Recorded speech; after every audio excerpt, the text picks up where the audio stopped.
Good afternoon, ladies and gentlemen, and dear audience. I welcome all of you to Conflict and Resilience Research Institute Canada organized webinar on Truth and Reconciliation series. Today we have gathered and requested scholars and academics to speak on this very special day about our past and how we move forward in the future. As a tradition, I should do the treaty recognition now. And Conflict and Resilience Research Institute Canada and it's located on original lands of Anishinaabe Cree, Oji-Cree, Dakota, and Dene peoples, and on the homeland of Métis Nation. We respect the treaties that were made on these territories, we acknowledge the harms and mistakes of the past, and we dedicate ourselves to move forward in partnership with Indigenous communities in a spirit of reconciliation and collaboration. Ladies and gentlemen, today is the National Truth and Reconciliation Day. And this day is very important to look back, to reflect, and to understand how to embrace our journey together in the future. Today, as I said, we have a practicum student, and his name is Mr. Chukudi Jim, and he's going to conduct the whole webinar, and we would be listening deeply about the truth and reconciliation and our moving forward in the future. So, without further ado, let me welcome Mr. Chukudi to take over the floor. Chukudi, floor is yours. Okay, thank you. Today, as we know, is a National Day for Truth and Reconciliation, a day set aside to honor the residential school survivors. There have been recent discoveries of 215 and 751 unmarked graves found on former residential schools in Kamloops in British Columbia and in Saskatchewan, respectively. As these unmarked graves of children of residential schools are being uncovered in Canada-wide, there are urgent calls from different quarters and voices to really find out what really transpired in these residential schools. Of recent, one of the clergies of the Catholic Church, the Archbishop of the Catholic Diocese of Grand McLean in Alberta, in his letter to the Catholic faithful of the Archdiocese, wrote, "The news of the discovery of these unmarked graves has taken many Canadians by surprise. For those of you who attended residential schools, this news may bring up memories that you may have forgotten or that you have been trying to heal, and the wounds are opened once again. Therefore, as we gather today, there are urgent calls from different quarters and people for a critical and honest revisit to the issues around residential schools in Canada. My name is Chukwudi Jieme, a final year master's student of peace and conflict studies in the University of Manitoba.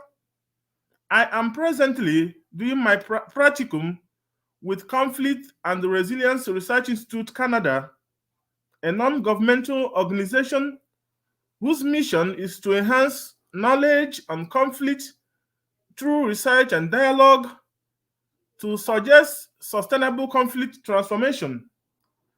I am running a webinar series to carry out my practicum on the general research team, Faith-Driven Conflict, How to Reconcile with the Past for the Present.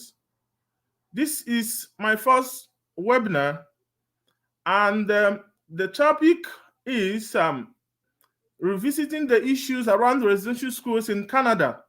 For the sake of this particular webinar, we will be guided by two questions, which are, number one, could residential schools be termed a civilization or a colonization strategy?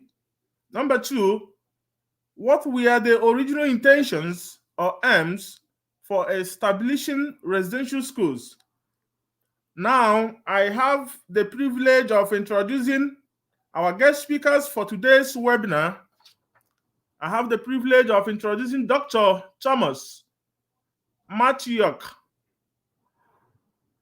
Dr. Thomas is the Executive Director, Joint Civil Military Interaction Network, and also a Senior Lecturer in Conflict Analysis and Resolution, Middle Georgia State University, USA. I have also the privilege of introducing Dr. Evelyn Mayanja. Dr. Evelyn is the Assistant Professor, Faculty of Arts and Social Sciences, Carleton University. She's also the former ISA Postdoctoral Fellow, Queen's University, and also former Instructor, Joint Master's Program, University of Manitoba and University of Winnipeg. Lastly, I have the privilege of introducing Dr. Adam Muller. Dr. Muller is a genocide scholar as well as the director of the Peace and Conflict Studies program at the University of Manitoba. And now I will give each of the speakers 15 minutes to make their points. I will begin with Dr. Thomas. Dr. Thomas, you are now welcome. Well, thank you. Thank you so much for your kind introduction. And I feel somewhat inadequate and not up to necessarily to the task today to talk about the issues around residential schools in Canada, as that is somewhat out of my field or area that I look at, and you brought that up, and I'm primarily focused on joint civil military interaction, and within that, very specifically, the role of religion in peace and conflict. That said, I do very much appreciate the invitation to be here today and to be part of this panel and discussion, and I'm really looking forward to the questions that will come up. When asked to talk about or issues around residential schools in Canada, the question I immediately thought of was how does a people deal with its past? We see today in pop media and pop culture, as well as in academia, about the violence and horrors which occurred within residential schools, and that's front and center in our field of peace and conflict studies. But an observation I think has to be made that really the only thing we know for certain is the present and the future, because the past keeps changing. And certainly this seems the case when writing the history and narrative of residential schools. Our idea of the history of residential schools matures and develops and continues to become more detailed. What I may be able to contribute to our conversation today is this concept of remembered forgetting. I think this is a very fascinating approach for dealing with the violence of the past. Remembered forgetting is about recognizing the past and then forgetting it, notionally, in order to not remain tethered or anchored to it or defined by it. And I think this is, for me, a very interesting question and a very interesting path to walk down. How do we remember our past while simultaneously forgetting it? I think Germany can provide some insights on this approach, very specifically dealing with the horrors of World War II and the Shoah that live in the German psyche or collective unconscious, which creates a landscape of memorialization.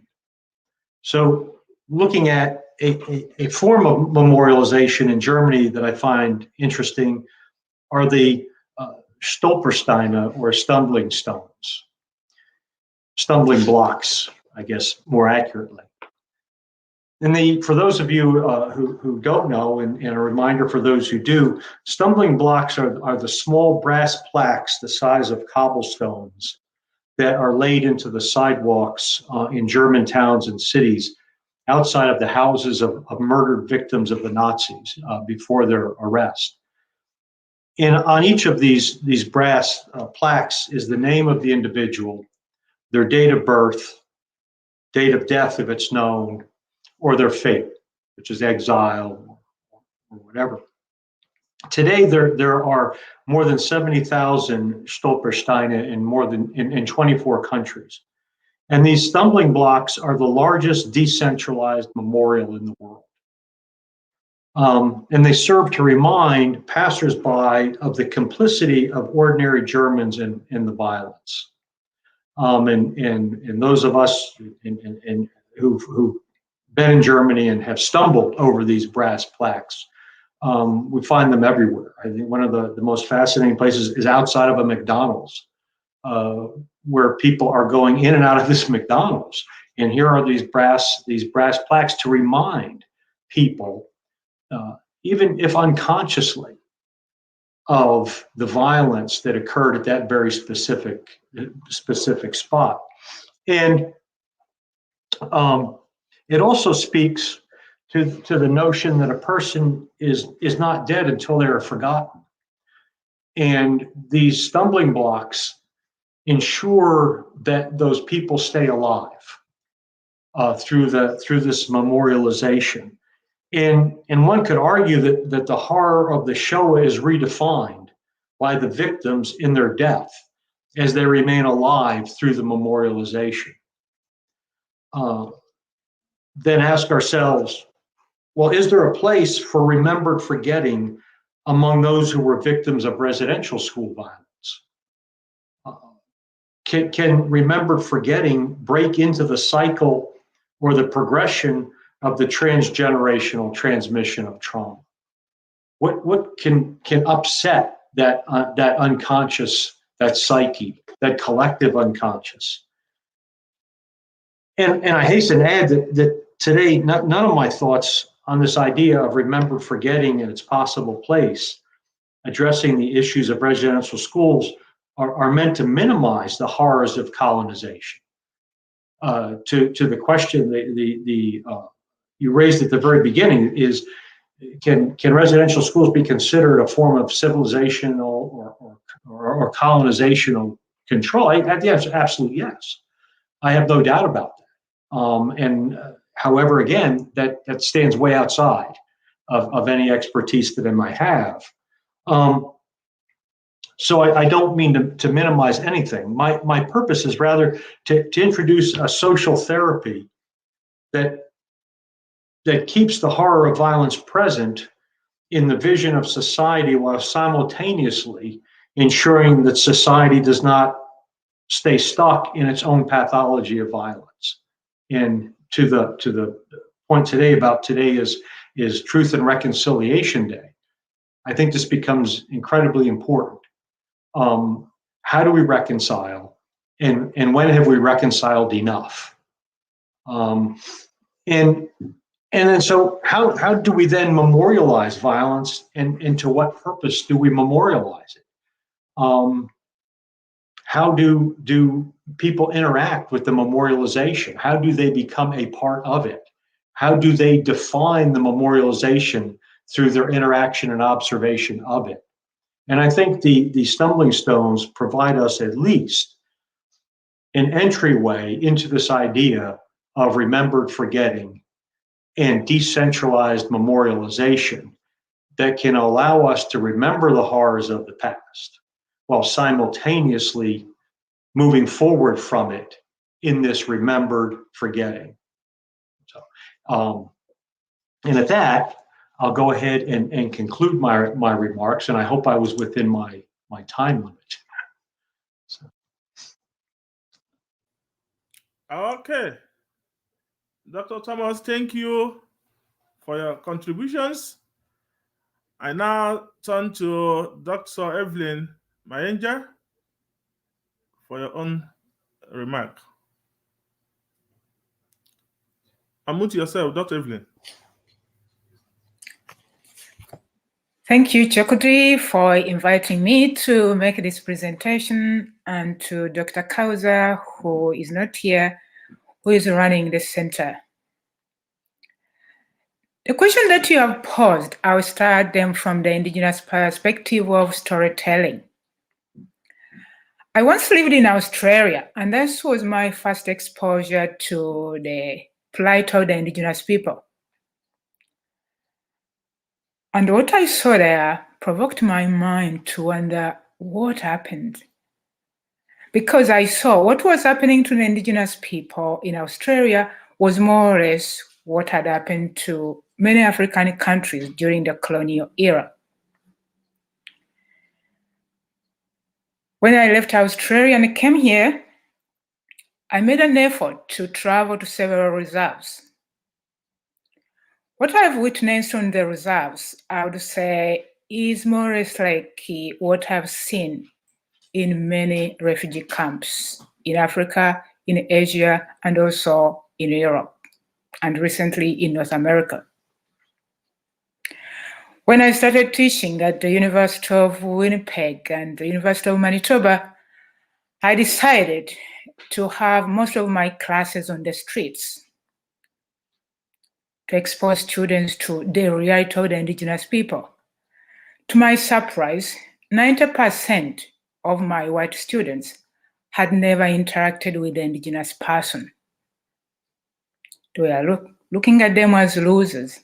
And one day, one of them, after coming back from the street, said, "Why do we have to go through this? We don't need to interact with them. Those are losers." I never stopped. We continued having classes on the streets. Why do I start with all these experiences? Because in order to understand the questions we are addressing of, could residential schools be termed as civilization strategies? It depends on who is defining them. Sadly, language is power, and even civilization has been defined by those who are powerful. I imagine that if we had asked an Indigenous person to define civilization, their approach would have been very, very different. Of course, from the linguistic perspective, civilization, without going into the philosophical and scientific definitions, we look at issues of socio-economic empowerment, issues of education, socio-economics, and politics. But when it comes to Indigenous people, that's not the empowerment that we see. And as Christopher Pearl wrote about civilization in Canada, he called it barbaric civilization. Why? Because instead of civilizing the people from the parameters that I have highlighted, we see only murder, disempowerment, mass graves, sexual abuse. And so, I don't think that any Indigenous person could consider this as civilization. And today, even from the philosophical analysis, that is not civilization. So then that already brings us to the element of changing language, that the Indigenous people have to come up with their own conceptualization of civilization and how then it would have been done and how it needs to be done today. But we have also fallen into the trap of forgetting. And I think Professor Matyok was right, going back to remember. Because without remembering, we don't have the present. The present, or the changes that we want to make today, have to be built on that history, on that memory. What were the original intentions and aims for establishing residential schools? This is very, very difficult, Chokudi, to answer, and for all our audience, because nobody can know the intention of the other. And probably, when we look back at that history of colonization and the colonizer's relationship with the church, of course, we discover that the church was part and parcel of the colonization enterprise. Remember, when we go back to Roman history, we discover that there was that intimate relationship of coexistence. The church was empowering the state and vice versa. So then it was again part and parcel of that mission civitas regi, Latin, the mission to civilize from the religious perspective. But then the irony we have here is that this is the church which was supposed to stand for the values of the gospel, the values of Jesus, whom the church proclaims, but instead it was totally against.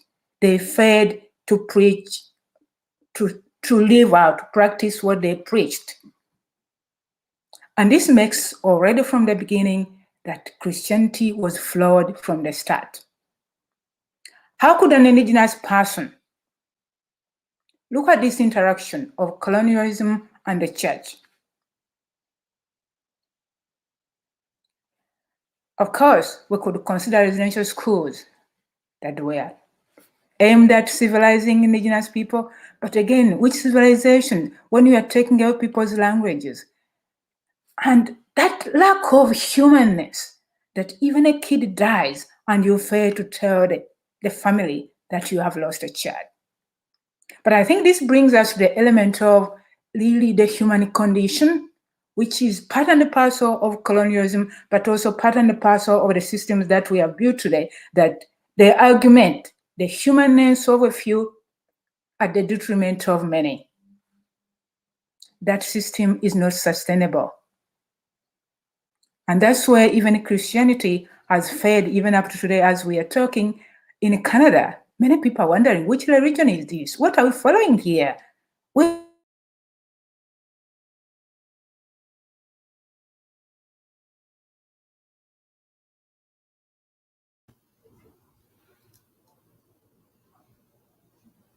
We have lost Dr. Evelyn, and I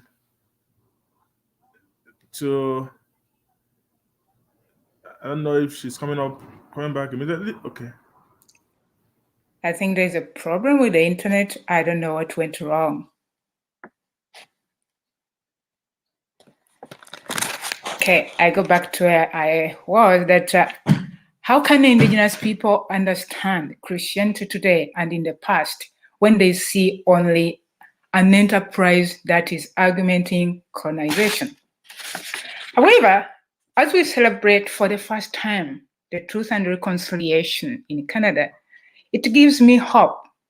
Actually, I'm looking at it as maybe Indigenous Renaissance, because it is the first time that we are having this celebration of Truth and Reconciliation, in the first time that we have the first Indigenous Governor General, in the first time that gradually Indigenous people are being given a voice. But this will be sustainable in the measure that we are able to address, allow me to call it, the lies that we have been told and the lies that the Indigenous people have been told for a long time. That instead of looking at their losses, instead of addressing what happened not as civilization, but as a colonial enterprise to augment capitalism, we need to go far. So we need to come with the truth, as we call it, truth and reconciliation.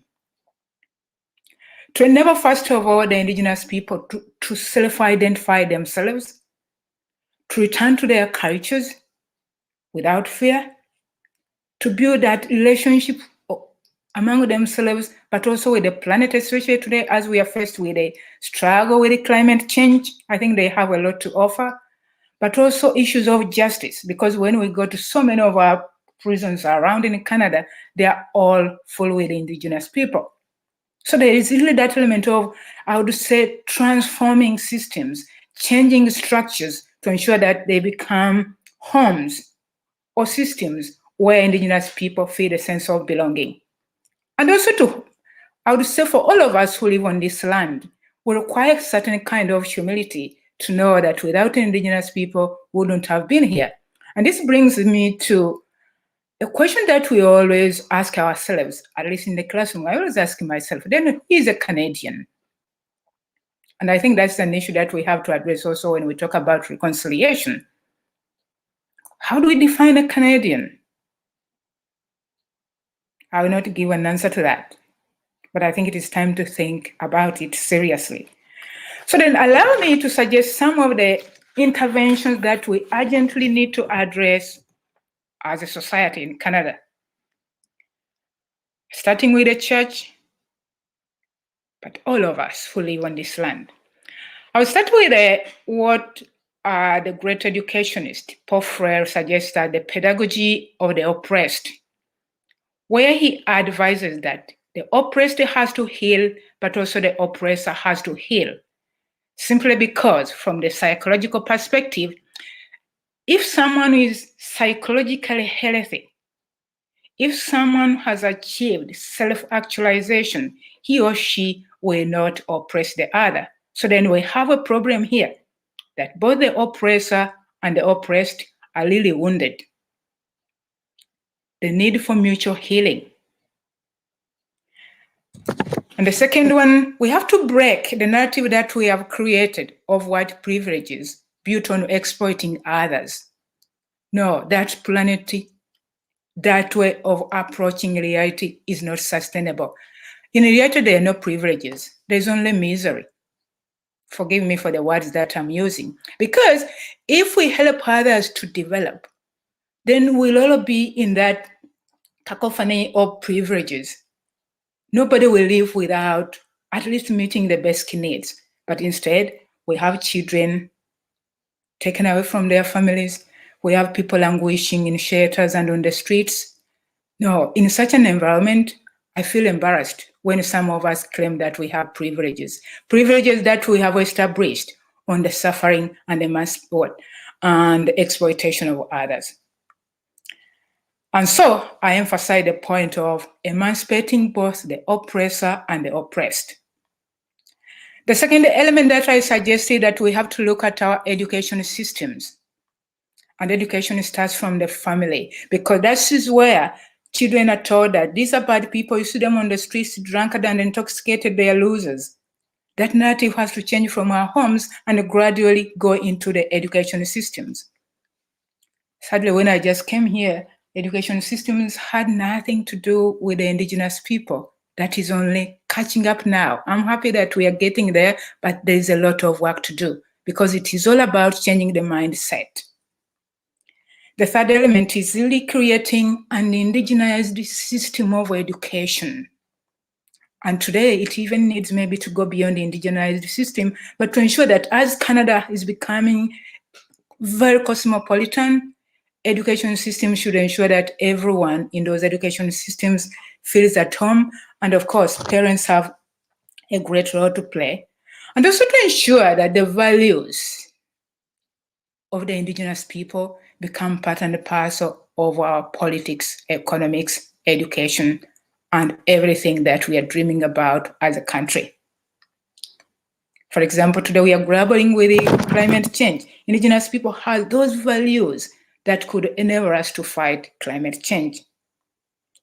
And especially respect to land, that instead of exploiting the resources as if there is no tomorrow, we value the tomorrow and ensure that the future generation will benefit from the resources that have enabled us to become who we are today.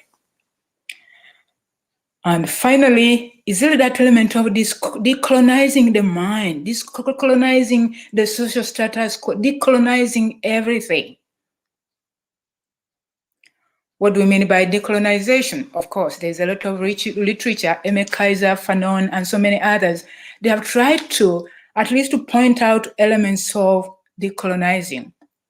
Of course, as I started with the Indigenous stories and the Indigenous people, again, Indigenous people have to guide us on how then this decolonization should happen. And of course, it is important that we create better living conditions on the reserves, and also when the Indigenous people come to the main cities, to ensure that they have homes where they can live. And for all of us, it is important that we listen, because it is only in listening with humility and compassion that we know what truth and reconciliation is. Thank you. Thank you very much, Dr. Evelyn. And I now invite Dr. Adam to make his presentation. Dr. Adam, please. Thanks very much, Chukwudi, and my thanks also to the other speakers on this panel, Professor Mayanja and Professor Matyok. I think my remarks are going to intersect very nicely with Professor Matyok's concern with forgetting. I'm sort of dealing with the obverse side of that issue. I'm rather than looking at how we remember to forget, I'm looking at how we remember to remember a little bit. And so I'm looking back at sort of the evolution in our discussion about reconciliation in Canada, specifically with reference to the residential school system, so that I can maybe provide a framework within which we can begin to understand some of the shifts that Professor Mayanja has been identifying and the structural reform that she thinks is so urgently both needed and overdue. So what I'm hoping to do now in a slightly different mode, because I want to show some images.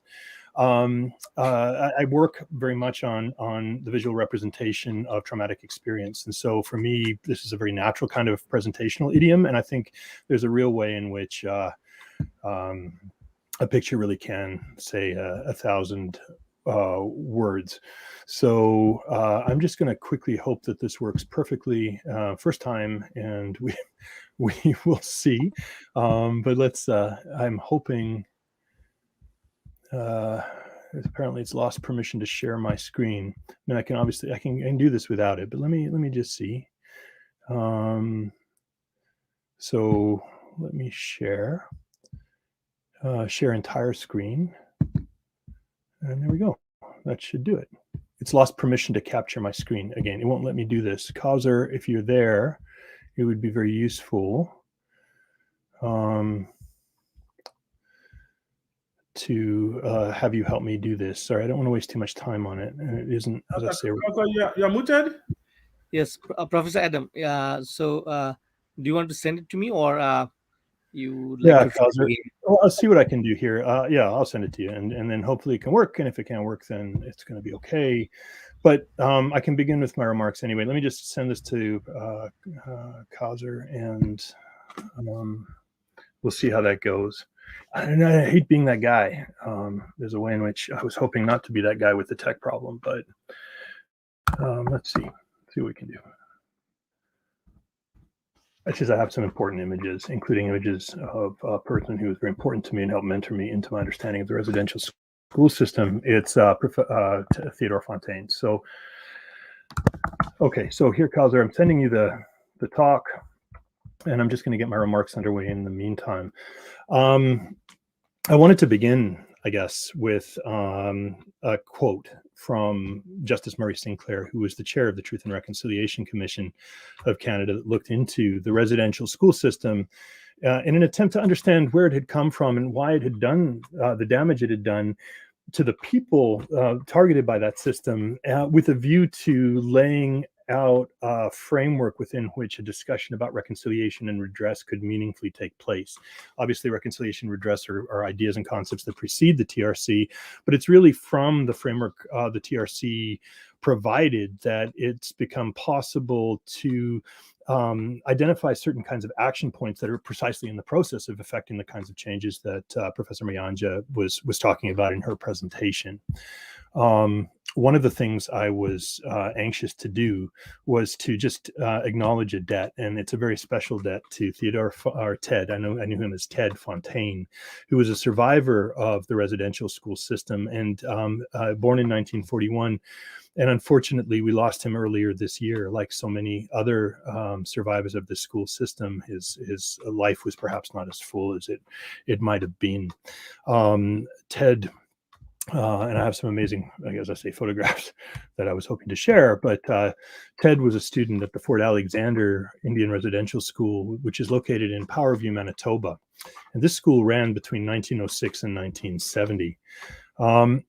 I had hoped to show you an image of the school to give you an idea, because it's a fairly standard template for the architectural spatialization of oppression that occurred in these environments. And I wanted to show you a little bit, not just of the school, but about a project that I and a number of colleagues worked with, guided by a survivor advisory council led by Ted Fontaine. And we produced a virtual Indian residential school for educational purposes. So, I mean, to the question of how do we remember, one of the ways we remember is by reconstructing. And of course, there's a politics to that, a delicacy, a sort of fineness of sensibility required. And of course, an ever-present need to constantly respect and work in accordance with the wishes of the survivors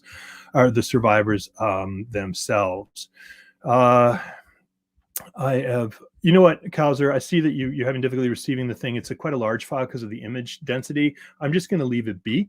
Unfortunately, I'm happy to share it with you at some other point in time, but I'm just going to go through my remarks because I don't, the time is short and I have things I'd like to say.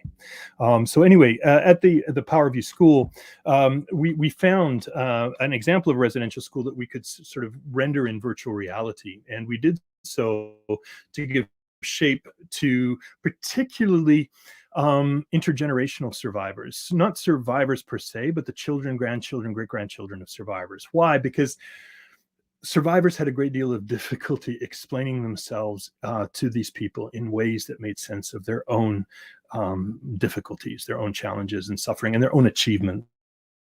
And this was the Survivor Advisory Council sort of helping us with this project, helped us to understand the importance of documenting the experience of the residential school system in a way that addressed not just non-Indigenous kinds of ignorance, but also the kinds of omissions and occlusions that marked intergenerational transmission of historical knowledge, and particularly traumatic experience, in ways that could eventually become transformatory. So I don't want to talk too much about our project. It's called Embodying Empathy, and it is currently being evaluated by the Canadian Museum for Human Rights, which is interested in using the residential school as part of a new virtual gallery that they're in the process of planning for. I did want to sort of maybe talk more specifically, instead of my own project, talk about the residential schools themselves. So the residential schools were part of a number of complex settler colonial networks. And these networks included other educational institutions such as day and public schools. We have to remember, it's not just residential schools where children were boarded that were part of the mechanism of forced assimilation in this country. There were like many nodes in the educational network that were doing this kind of work, as well as we sort of have to acknowledge the influence of agents from the fields of religion, health, justice, and politics, all of whom were enlisted in this project of Indigenous assimilation. Now, assimilative schools were one of several techniques of what you might think of, or what we might want to call, forced collective identity transformation. And this was used by the Canadian government to try and de-indigenize Indigenous people. So we see, as part of this this I don't know, toolbox of techniques, laws against Indigenous spiritual practices. We see efforts to impose individualized property ownership, and we also see interventions designed to erase Indigenous modes of governance. So what you see is the Indigenous residential schools were in fact part of a complex and totalizing effort made by settler society to effectively negate the existence of Indigenous peoples and their histories, and to obviate their histories and human significance. The origins of the Canadian residential school system can be traced back to many other things, but particularly to related developments in the United States in the wake of, well, I guess in the wake of the Indian Wars that took place in the middle to late 19th century. Immediately after the Civil War, we find somebody named Richard Henry Pratt, who was a lieutenant in the American military, being given the responsibility for trying to do something to make the Indians in the United States less of a problem, per se. So what Pratt did was he experimented with what he called industrial education, and he implemented a vision of education as a tool of cultural transformation, forcing the removal of Indigenous children from their home communities to schools located closer to what he thought of as civilization.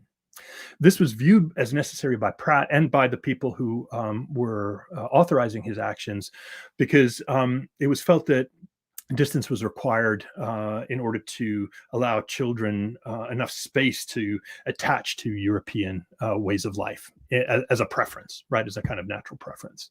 Now, what's important about Pratt is that he sought to discipline children in these schools through a combination of military regimentation, work training, and basic education. So students in these schools would spend a day or each day of the school year rising early. They'd assemble on the grounds, they'd march in formation, and then they would be subject to inspection, and then they would split up and they'd spend the rest of the day moving between work and school. And the outing, they call it the outing program, assigned male students to work in fields of agriculture, and female students would work as domestic laborers, ensuring that they could continue to be disciplined into a European work world, rather than return to their own communities and find value and meaning in traditional practices and ways of life. Now, Canada attempted initially to establish an industrial school system like Pratt's, but it was felt early on that the cost of such a system would eventually lead the country to or it was felt that the cost of the system were too great, and this led the country to opt for the residential school system, which featured many smaller schools located closer to Indigenous communities, rather than sort of central depots located close to large towns. So in Canada, the government depended on the Protestant and Catholic, dependent on Protestant Catholic missionaries. These religious figures were enlisted to operate the schools, and this led to a kind of symbiotic relationship that between government and religious authorities that had profoundly negative consequences for children attending the residential schools. So the churches maintained a great deal of influence over educational policy, for example, so that when you talk about education going on in residential schools, you have to understand that we're not talking about education in a way settled on by state policy. We're talking about education filtered through the lens of the priorities of the various churches responsible for running these schools. So consequently, Canadian schools were consistently defined by monastic discipline oriented towards shaping child students' souls. Churches also resisted efforts by the state to reform Indigenous education when those reforms contravened religious dogmas. So the relationship between church and state was collapsed in the residential schools and in ways that were problematic generally, but particularly problematic for children. The Canadian government tried to fund as little as possible the operation of the Indian residential schools, and the result was that children endured the trauma of overcrowding, poor nutrition, inadequate clothing, and a lack of adequate health care. They also suffered, and this is well known, from physical and sexual abuse and from the deliberate stripping away of their cultures. In other words, children were deprived of a sense of collective identity and thus strong connections to family, community, and territory. And we see this deprivation rippling through Indigenous society to this day. And there's an amazing photo. I'm going to recommend that those of you who can look up a photograph of Thomas Moore, a young Indigenous CRRIC boy, Moore, who attended the Regina Industrial School in around 1897. And there's a photograph of him both as a savage and then as a kind of civilized person. And the way in which indigeneity is sort of figured in this photograph tells you more than you need to know about the residential school system in some ways. According to Ted Fontaine, in his memoir Broken Circle, which is an incredibly influential account of the general history of the residential schools, but also of his personal experience of the system. For Ted, the system, and I'm quoting, "The system was designed by the federal government to eliminate First Nations people from the face of our land and country, to rob the world of a people simply because our values and beliefs did not fit theirs. The system was racist and based on the assumption that we were not human, but rather part animal, to be desavaged and molded into something we could never become." Now, this may be shocking to some of you, but the last Indian residential school was closed in 1996. So really not that long ago at the end of the day. And partly as a result of activism by Indigenous survivors of this system and their allies. In 2007, the Supreme Court of Canada approved what was known as the IRSSA. It's the Indian Residential School Settlement Agreement, which ended years of lawsuits and failed resolution processes designed to provide justice for those who'd been harmed by these schools.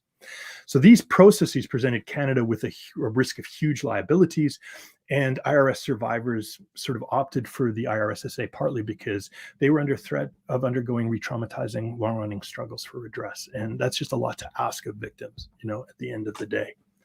So the main components of the IRSSA were at least $1.9 billion for what they called common experience payments, or CEPs. These are payments allotted to any individual who attended a residential school regardless of the quality of that experience. And it's $10,000 for the first year, $3,000 for every year thereafter. There was also an independent assessment process instituted for those who had suffered sexual or serious physical abuse or suffered other psychological harms. And then, of course, the IRSSA made possible the creation of the Truth and Reconciliation Commission of Canada. And the Truth and Reconciliation Command, for the duration of its operation, the TRC, told us an enormous amount about the history of these schools, where they came from, how they were governed, who ran them, why they ran them this way, and then, of course, what happened to the students who went to these schools. And, in the TRC's final report, there's acknowledgement of the fact that there are unmarked graves for many Indigenous students in the country. And it's only now that we're starting to sort of become aware of just how sort of widespread and the scale of this ignorance about the kinds of harms that were visited on specific people. So again, since the last couple of slides I had to present to you were images, I think I'll just maybe hold off there. My hope is that what I've done is I've sort of shown how it is that, well, first of all, I've explained something about where residential schools came from, how they were networked, and what work they were trying to do. Secondly, I wanted to explain that thanks to Indigenous activism, we've ended up with a National Day for Truth and Reconciliation via the agency of the TRC, via the agency of the MMIWG inquiry, which is the Missing and Murdered Indigenous Women and Girl inquiry, and partly because of ongoing serious work by Indigenous people generally, but survivors of this school system in particular, to try and draw our attention to the need to do better than we have done. And I'll leave it at that. And hopefully that's useful. Thank you. Thank you, Dr. Adam. And thank you to the three of you for your wonderful insights. And I have a general question. I have listened to the three of you. And one question I would like to ask, which Dr. Evelyn might address it. In storytelling, there is what we call double listening, which gives us the idea that there could be more than one side to a story, and but each time we talk about residential school, we present it as if it is all bad. I once met one of the survivors who narrated to me that she benefited from this school. That today she's disciplined, today that she's very active in the society. One of the survivors shared with me that she benefited from this school, that even the nuns who were running these schools, many of them were very nice. So why is it that when we talk about this residential school, we only focus on the negative side of it? Why is the society so much interested in learning about the negative side of a story than the positive part of a story? And when you talk about colonization, is there nothing good about colonization? I mean, is there nothing good? I know that majority of the aspect of it seems to be bad, but is there nothing good about the residential school or colonization?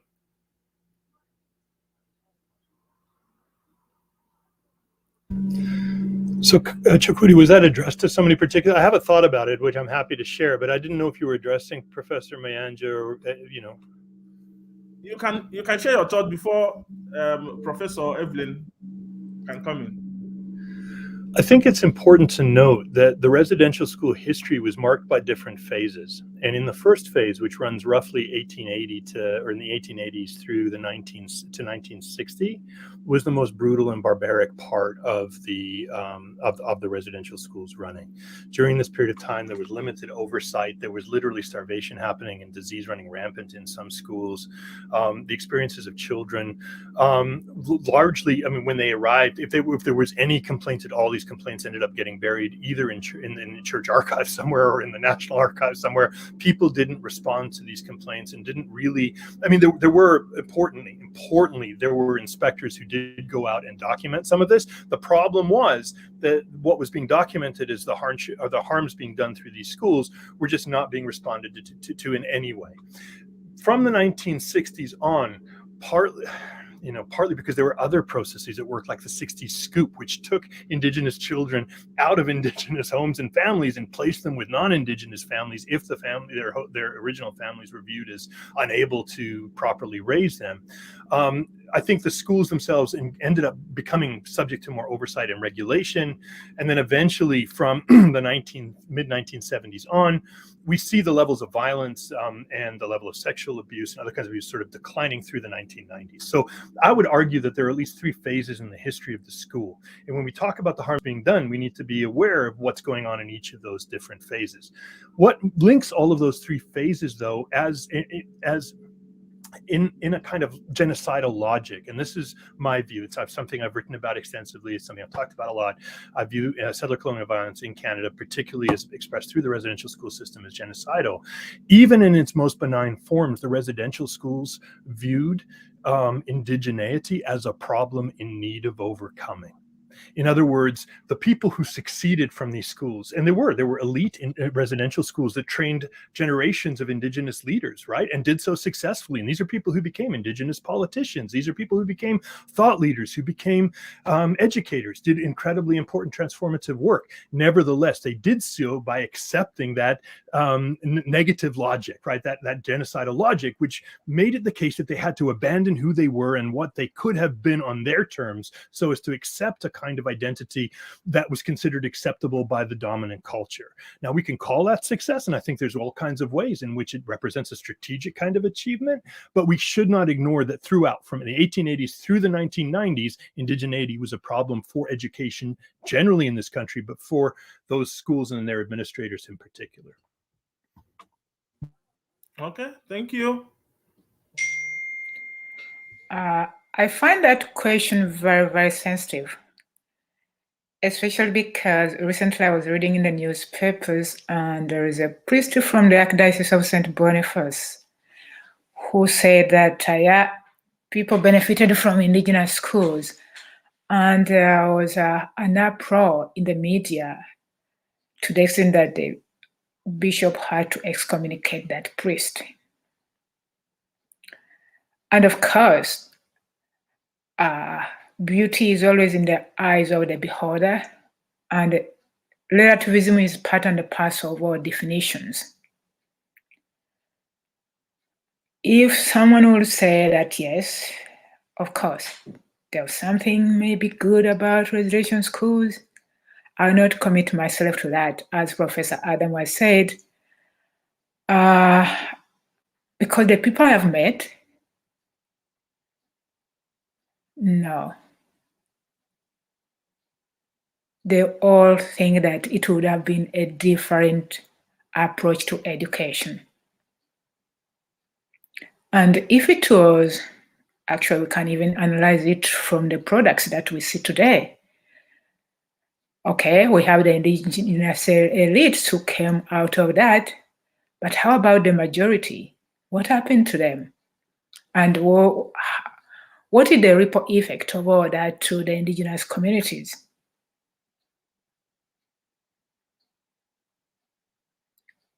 It is a bit tricky.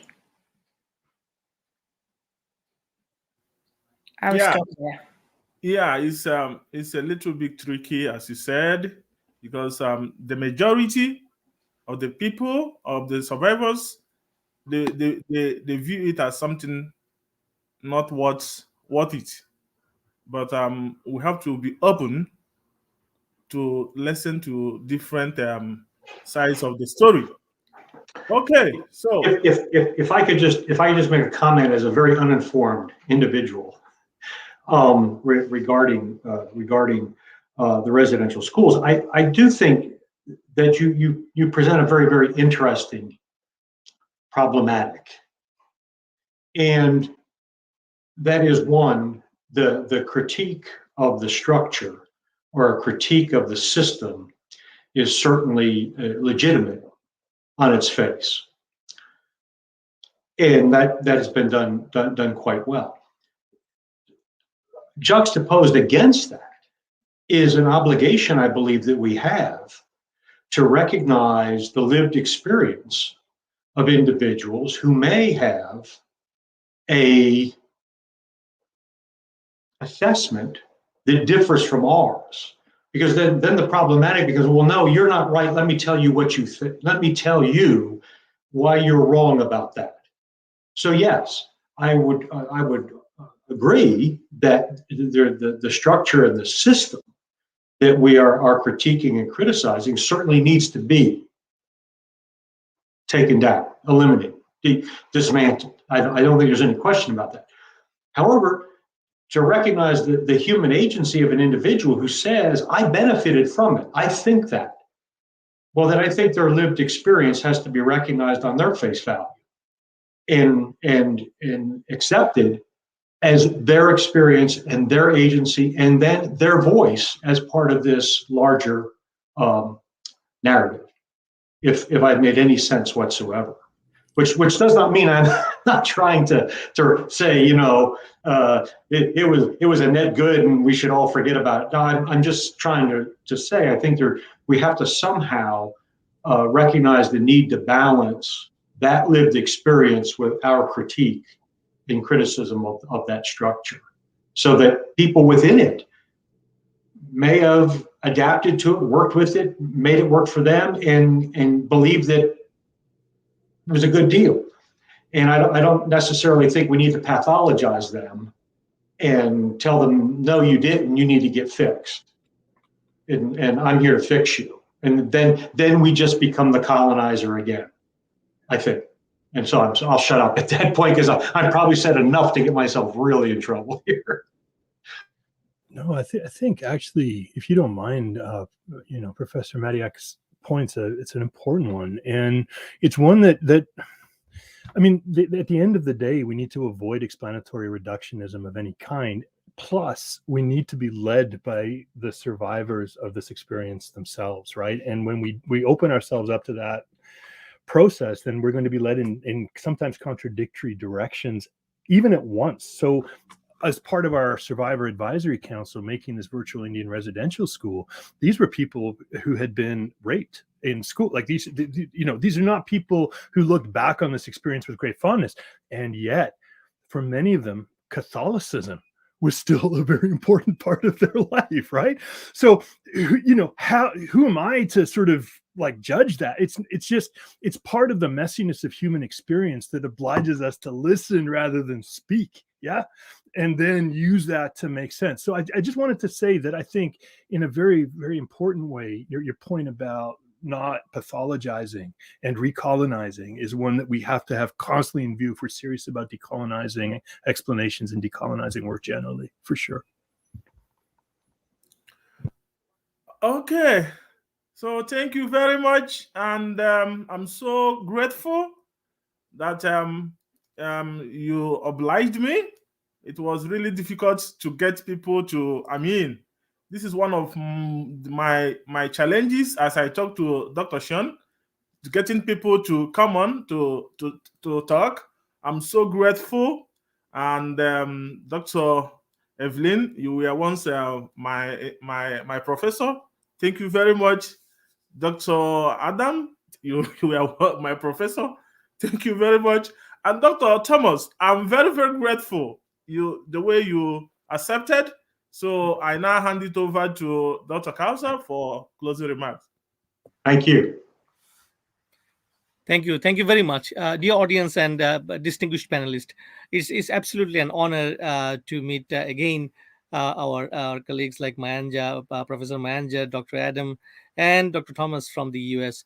Conflict and Resilience Research Institute organizes a transformative dialogue. That is the name of our particular project, where we bring people together to discuss on social conflict issues and its transformation. Dear viewers, thank you very much for being with us for last 1 hour. We appreciate your patience, and I hope our today's session would generate a lot of discussion and critical thinking. And we are very proud to host our practicum student, Mr. Chukwudi GM's first episode on this series, Truth and Reconciliation, How to Move Forward. So without further ado, I want to conclude. And once again, thank you very much for being with us. Wherever you are, stay well and stay safe. Bye-bye. Thank you.